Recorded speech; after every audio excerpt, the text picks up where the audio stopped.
3.1절 집회 광화문에서 크게 열렸죠. 그 최근 집회 중에 가장 많이 모였어요. 3.1절이라는 상징성도 있고 집회 인원이 계속 줄어든다는 거에 대해서 지금 모두가 약간 위기감을 느끼고 있잖아요. 그래서 저는 항상 대회 때 여기저기 돌아다니면서 구경을 많이 하는데 대학생들이 이번에 좀 재밌는 거 했더라고요. 3.1절 기념으로 해서 8호 감방의 노래랑 그날이 오면이랑 다만세? 이걸 좀 여럿이서 부르는 게 있어서 그거 좀 구경했고, 그리고 저 이제 멀리 안국 쪽에 야5당 집회하는데도 구경 가서 사람들 얼마나 왔나 한번 보고 그러고 왔었는데, 저는 매번 대회 때마다 이제 보수 극우 집회 어떻게 되나 그게 또 궁금한데, 이번 세이브 네. 코리아랑 전광훈 교회랑 소년보 교회랑 이번에 약간 새 싸움 했잖아요. 근데 전광훈이 이기긴 했는데 진 것 같아. 전광훈은 6만 명 정도 왔고 세이브 코리아는 한 5만 명 정도 왔대요. 근데 왜 전광훈이 졌다고 생각하냐면 세이브 코리아의 국힘 의원들이 다 갔어. 37명.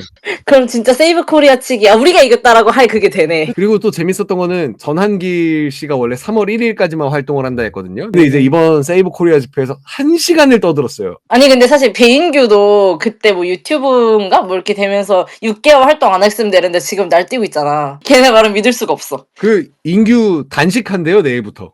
탄핵 기각될 때까지 헌재 앞에서. 아니, 기각이 될 거라고 믿는 건가 정말? 법조계 기자들 사이에서 도는 찌라시도 지금 현재 5대 1대 2라는 찌라시가 돈대요. 근데 5대 1대이면 기각이죠. 그쵸. 6명 이상이 돼야 되니까. 어쨌든 그래서 기자가 저한테 그러는 거예요. 진보당은 탄핵이 기각됐을 때 액션 플랜이 있나요? 난 생각해본 적이 없거든. 어떻게 해야 될까요? 액션 플랜 문제가 아니라 도망가야 되는 거 아닌가? 일단 계정 다 터뜨리고. 근데 시사인에 그런 기사 나왔었어요. 그 소년보의 다음 행보가 뭐냐. 소년보가 집회를 하는 것만이 빅픽처가 아니다 이거지. 다음 스텝이 있는데 그 다음 스텝이 뭐냐면 정교일시 국가를 만드는. 가장 현실적으로 다음에 하고 싶어 하는 건 기독교 대안학교 재정 지원이라는 거예요. 얘네를 다 기독교 대안학교에 보내서 거기에 재정 지원을 하면 다음 세대에는 대한민국을 기독교 국가로 만들 수 있다. 소년보 목사가 지난번에 말했던 게 기독교 국가를 만들겠다? 그거의 첫 번째 스텝이 기독교 대안학교에 재정 지원하는 거예요. 진짜로 충격을 받은 게 한국 개신교가 처음에는 상당히 진보적인 사상으로 들어왔다는 게 그쵸. 저에겐 항상 의문이었거든요. 왜냐면 저도 숭실대학교 나왔고 숭실대학교가 뭐 그 서북청년단의 모태가 되기도 했지만 기본적으로 상당히 조선의 독립과 해방 일제로에 맞서서 맞아. 민족사학인데. 신사참배 거부하고 자진 폐교하고. 근데 어떻게 이게 서북청년단이랑 같은 학교지? 난 이게 너무 의문이었단 말이에요. 역사란 참. 근데 이제 그게 돌고 돌아서 이렇게 우리한테 전광훈과 소년보로 돌아왔다. 출입국 관리법. 무슨 법인지 다들 아시나요? 너무 잘 알지 않을 수 없게 되었는데요. 진보당에서 큰 잘못을 했죠. 뭐 실수라고 표현해서는 안 된다고 생각하는데 실수가 어디 있습니까? 실력이지. 이번 일로 실망하신 모든 분들과 이주민께 거듭 사과드립니다라고 진보당 공식 채널에서 이야기하고 원내대표인 윤종호 의원도 사과를 했는데, 사실 진보당이 이렇게 이주민 문제에 있어서 실수가 아닌 잘못을 하는 게 한두 번이 아니라 가지고 많은 분들이 비판적인 의견을 갖고 있고 저 또한 잘못이라 생각하고 책임감도 느끼고 있습니다. 다들 어떻게 좀 보셨나요? 할 말이 많고 할 말이 없죠. 그러니까 사실 뭐 법안 검토를 잘 못했다 뭐 이런 말을 하는데, 사실 국회의원이 하는 일이 법안 검토하고 투표하는 일인데 그걸 못했다고 하는 게 핑계가 될 수 없고 참 그렇습니다. 의원 한 명이 움직이는 건 아니잖아요. 그러니까 의원실이 있고 보좌관들이 있고, 그리고 이제 네네네.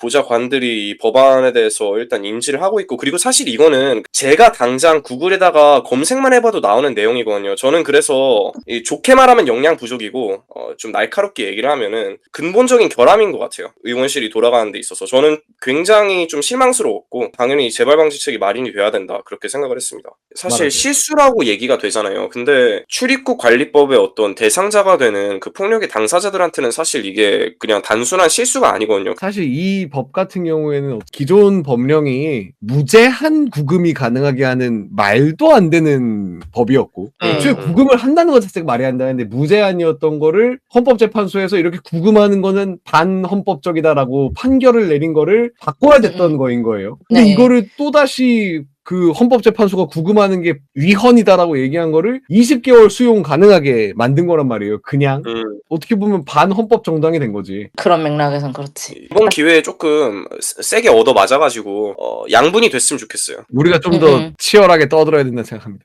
저희 학교만 해도 중국인 유학생이 진짜 엄청 많았어요. 그리고 제가 성대 근처에 사는데 성대에도 이미 마트에 다 중국 제품이 들어와. 그만큼 많은 거지. 그러니까 딱히 중국 마트가 아닌데도 동네 마트에 한 코너가 그냥 뭐 마라탕 소스, 중국 소스, 뭐 중국 과자들 이런 게 한 코너가 그냥 있을 정도로 중국인 유학생이 많거든요. 어떻게든 안 보려고 하는 것뿐이지 이미 인서울의 웬만한 대학들에도 중국인 유학생 없으면 안 돌아가는데. 그래서 조금 이 다문화라는 표현 있잖아요. 그러니까 다문화라기보다는 지금은 아파르타이트에 조금 더 가깝겠죠. 저기 외국인들 마음대로 구금할 수 있고 저번에 새우꺾기도 되게 충격적이었었는데 그 화성 맞아. 그것 때문에 이번에 개정안 얘기 든 거죠. 예, 맞아요. 그러니까 그 화성 외국인 보호소에서 새우꺾기로 갔다가 너무 끔찍해가지고 저는 깜짝 놀랐어요. 아, 이런 게 그 21세기 대한민국에서 일어날 수 있구나. 21세기 대한민국에 대한 환상을 버려야 돼요. 뭐 인권이랄 게 있나요? 우리나라에 뭐 교육청 앞에서 집회 좀 한다고 사람을 그렇게 데려가서 연행하고. 그래서 상당히 실망스러움의 연속인데 우리 당원들에게 하고 싶은 얘기는 나서서 바꾸자 그런 얘기를 하고 싶었고 그 외부에 지금 진보당의 실망 혹은 비판하는 분들 아까 여기 호야님이 말씀해 주셨는데 우리 민족끼리 얘기하는 애들이 그러겠지라는 생각을 갖고 있다는 식으로 이 비판에 물타기 하는 거는 잘못이라는 점 저도 전적으로 동의하고 그건 아니라고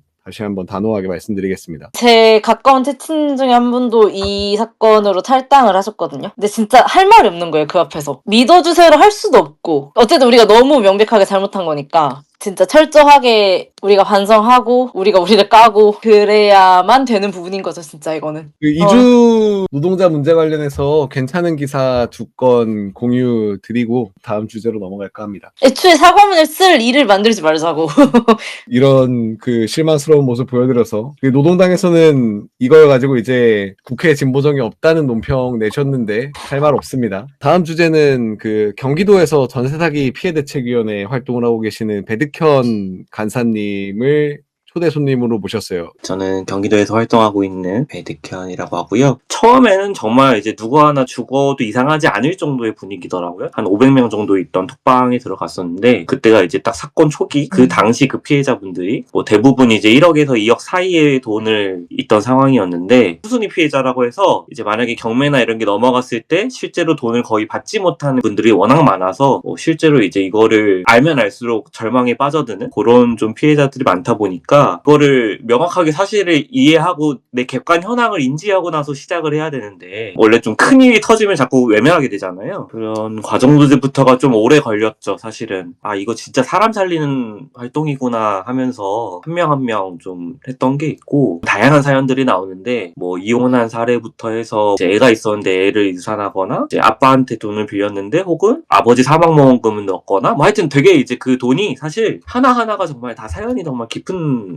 돈들이라서 이거를 뭐 하나 뭐 기억에 남는다 하기 꼽기도 참 어려운 그런 사연들이 좀 있었던 것 같습니다. 일단은 전세 사기를 하면 엄청난 수익을 얻잖아요. 근데 이 사기로 인한 수익에 대해서 환수가 제대로 되지 않고 징역도 그렇게 길지 않아요. 연봉으로 따지면 감옥 살고 오는 게 연봉이 더 이득인 거예요. 이걸로 수십 수백억을 땡기고 한 10년 살고 온다? 연봉이 얼마야? 지금 이제 전세사기 특별법이 곧 만료가 돼요. 이제 기간이 끝나죠. 2년이라서. 근데 이게 대선 시기랑 겹쳐가지고 대선으로 이슈가 다 파묻히게 되면 이 특별법이 지금 만료되면 사실 이제 대책이 없는 상황임에도 불구하고 국토부에서 이 특별법 기한 연장을 좀 반대하고 있는 상황이고 어떻게든 기한을 좀 연장할 수 있게 논의를 좀 하고는 있는데 이게 조금 이슈가 지금 묻혀있죠. 사실은. 사실 활동하다 보면 느낀 건데 집을 가지고 있는 사람과 이제 집을 가지지 못한 사람 간의 철저한 기금 문제이기 때문에 이거를 뭐 단순히 뭐 피해자들만 해서는 사실은 제도 보완이 좀 쉽지 않겠다. 이제 그 윤종호 의원이 좀 주도해서 발의하셨던 법이 이제 있는데 뭐 보증금을 돌려받지 못하면 계속 갱신할 수 있게 한 법인 건데 적어도 살 수 있게 하는. 근데 이제 그거 자체도 이제 임대인이 뭐 무한전세법 이런 식으로 언론들이랑 프레이밍하면서 뭐 민주당 의원들도 처리하는 과정들이 좀 있었죠. 트위터에서 봤던 트윗 중에 이게 무이자 대출을 집주인들한테 시켜주는 거다라는 트윗을 예전에 봤는데 그게 너무 와닿더라고요. 어떻게 보면은 계약서 한 장으로 생판 모르는 남한테 몇천 몇억을 빌려주는 거잖아요. 어떻게 보면은 내가 살지도 않을 집을 가지고 있을 수 있는 이게 어쨌든 재산을 불리는 이 수단이 되는 거를 한번 진짜 크게 손봐야 하지 않나 이런 생각은 있지만 어쨌든 간에 전세 사기법도 그렇고 이 집주인이라는 엄청난 21세기 한국의 계급을 만드는 되게 큰 원인 중에 하나인 이것을 어떻게 잘 깨부술 수 있을지가 그게 고민인 거죠.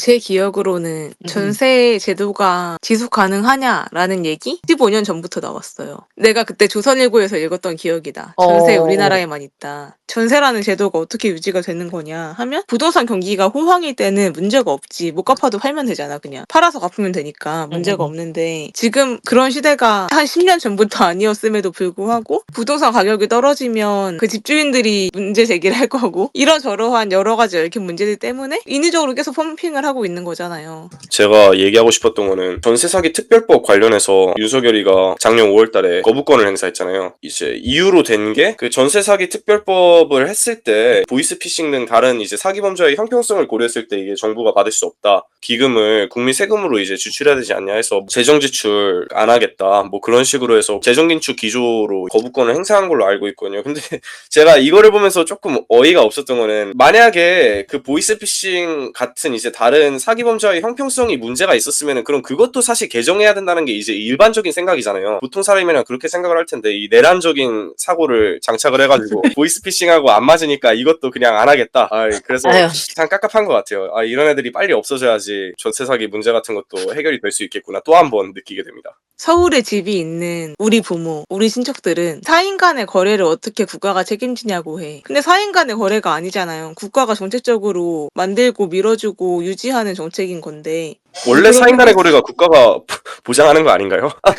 그게 자본주의잖아요. 대안이 없지 않다. 결국에 계급의 문제고 힘의 문제다라고 말씀을 드린 거고 전세를 뭐 완전 없앴을 때 결국에 이제 월세로 몰리면 그건 대안이냐 그렇지는 않다라고 보는 거고 그럼 뭐 주거를 다 사는 게 답도 아닐 거고 지금 문재인 정부 들어서 이 문제가 좀 크게 터졌죠. 임대인에 대한 제한이 풀리면서 부동산 거품이나 임대인들이 되게 여러 주택을 소유할 수 있고 그거 가지고 사업을 할 수 있게 제한이 풀리다 보니까 주택 가격도 엄청 오르고 서울은 거의 2배 가까이 올렸죠. 문재인 정부 당시. 그러면서 이제 전세 가격이 급등하면서 거품이 커진 상황에서 그게 지금 다 망하는 상황, 감당이 안 되는 상황이 있는데 하지 말아야 될 거를 일단 안 하면 된다. 그리고 이미 제도가 있는 걸 잘 살리면 된다. 뭐 공공임대주택 지금 10년 제한으로 늘어났거든요. 원래 공공임대가 6년이었는데 최대 10년을 늘었어요. 전세임대 포함해서. 근데 그거 사실 20년, 30년으로 늘리면 크게 이제 굳이 뭐 전세나 이렇게 할 필요는 없는데 아까 말씀하신 것처럼 그런 부분들이 되게 뭐 반발을 누가 할지는 좀 뻔히 보이긴 하죠. 기숙사 짓는 것도 반대하는 사람들인데 단편 소설에서 봤던 것 같은데 그 전쟁 때 저기 음식 사재기 해가지고 그 비싸게 팔다가 그 맞아 죽은 사람이 있거든요. 그거 생각나더라고. 그 의식주는 진짜 기본적인 생존 수단이잖아요. 사실 사람에게 있어서. 근데 그 중에 하나를 볼모로 잡고 이렇게 투기를 한다는 게 이거는 진짜 사람이 할 짓이 아니다. 평범하게 사는 사람들이 다가구니, 다세대니, 선순위니, 후순위니 이런 경매 용어까지 다 알아가면서 살아야 합니까? 이게 국가가 국가로서 기능을 못하니까 사람들이 전문가가 되어야 해요. 지금 이 나라가. 그냥 방금 얘기한 것 중에 하나라도 못 알아들었으면 전세 사기 충분히 당할 수 있다는 말씀을 드리려고 했습니다. 그래서 알아도 당하는 사람들이 있잖아. 그리고 어차피 뭐 전세 사기 100% 예방은 불가능하기 때문에 지금 상황에서는 부동산 PF도 진짜 지금 심각하고 그리고 이게 서울공화국과 지방 소멸 문제랑도 직결되어 있는 데다가 계급적 문제까지 완전 통으로 있는 문제고 아마 한국 사회의 가장 중요한 보아선이 되게 우리가 만들지 않으면 지옥도가 계속 이어질 거기 때문에 우리가 이걸 열심히 떠들어야 됩니다. 저희도 다음 주 일요일에 또 여러 재밌는 이슈들 그 현장감 있는 패널분 모셔서 진행할 수 있도록 할 테니까요. 오늘도 다들 들어주셔서 감사합니다. 고생하셨습니다. 감사합니다.